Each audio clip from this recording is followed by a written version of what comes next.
കുട്ടിപ്പട്ടാളത്തെ എല്ലാം പെറുക്കിയെടുത്തിട്ട് ഞാനും കൊച്ചും കൂടി ഇന്ന് നേരെ വിട്ടത് എങ്ങോട്ടാ ലുലുവിലേക്ക്. വേറെ എവിടെ പോവാൻ, ഞങ്ങൾ മെയിനായിട്ട് പോകുന്ന സ്ഥലം ആ ലുലു. കസിൻസ് വന്നാൽ ഇങ്ങോട്ട് പോകുന്നത് ഒരു നിർബന്ധമാണ്. അങ്ങനെ നേരെ ചെന്നു. ഇപ്പോൾ ഷോപ്പിലൊരു അറ്റൻഡൻസ് ഒക്കെ ഇപ്പോൾ നിർബന്ധമായിക്കൊണ്ടിരിക്കുകയാണ്. വിഷു പ്രമാണിച്ച് വീട്ടിലെത്തിയതാണ് ഇവരെല്ലാം. അതുകൊണ്ട് വിഷു പ്രമാണിച്ച് വീട്ടിൽ വന്നാൽ ഞാനും തിരിച്ചു പോയിട്ടില്ല. കണ്ണൻ്റെ എൻ്റർടൈൻമെൻറ്റും എനിക്കൊരു റിലാക്സേഷനും അതാണ് ഞങ്ങളുടെ ലക്ഷ്യം. ഹൈപ്പറിലേക്കാണ് നേരെ വിട്ടത്. അവിടെ കുറേ ഓഫേഴ്സും കാര്യങ്ങളൊക്കെ കണ്ടപ്പോൾ ഞാൻ റേറ്റും കാര്യങ്ങളും നോക്കി നിൽക്കുമ്പോൾ വിച്ച് നല്ലതായ രീതിയിൽ തന്നെ കളിയാക്കുന്നുണ്ടായിരുന്നു. പിന്നെ അവക്കാടോ ഞങ്ങൾ എവിടെയാണെങ്കിലും നിൽക്കും. കാരണം അവക്കാടോ ഞങ്ങൾക്ക് ഭയങ്കര ഇഷ്ടമായി. ഞങ്ങളത് അപ്പം മേടിക്കുകയും ചെയ്യും. അങ്ങനെ അവക്കാടോ ഞങ്ങൾ എടുത്തു. വേറെ ഒന്നും അങ്ങനെ വാങ്ങിയില്ലെങ്കിലും എല്ലാത്തിനും റേറ്റ് വെക്കാൻ ഞങ്ങൾ മറന്നില്ല. അത് കഴിഞ്ഞ് നേരെ ബ്രൊക്കോളി കണ്ടു. ബ്രൊക്കോളി കണ്ടപ്പോൾ കണ്ണൻ അതെന്താണ് മര എന്നും ചോദിച്ചവിടെ നിന്നെങ്കിലും അതൊന്നും എടുത്തില്ല. പിന്നെ നേരെ ഫുഡ് സെക്ഷനിലോട്ട്. ഫുഡിന് എന്ത് വാങ്ങും എന്നുള്ള ഷവായിൽ തുടങ്ങിയ ഞങ്ങളുടെ ചർച്ച അവസാനിച്ചതോ ബ്രോസ്റ്റഡ് ചിക്കൻ്റെ കോംബോയിലും പിന്നെ ഒരു ചിക്കൻ 65ലും. ഇതോടുകൂടി ഞങ്ങൾ ഇന്നത്തെ പർച്ചേസ് അവസാനിപ്പിച്ച് നേരെ ബില്ലിങ്ങിലോട്ട് പോയി. നല്ല അത്യാവശ്യം തിരക്കുണ്ടായിരുന്നെങ്കിലും ഞങ്ങൾക്ക് വേഗം ബില്ലടിച്ചിട്ട് കേട്ടോ.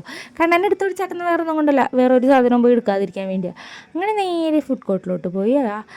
എല്ലാവരും വർത്താനം പറഞ്ഞിട്ടുണ്ട്. നൈസായിട്ട് അവിടെ നിന്ന് സോസ് കുടിച്ചെങ്കിലും ഞാനത് കണ്ടുപിടിച്ചു. അങ്ങനെ ഞങ്ങളുടെ ഫുഡ് അടിയൊക്കെ കഴിഞ്ഞ് അടുത്തത് എന്താ പ്ലാൻ എന്നുള്ള ആലോചനയിൽ ഞങ്ങൾ ഇരിക്കുകയാണ്. അപ്പോൾ നമുക്ക് അടുത്ത വീഡിയോ കാണാം. Bye bye.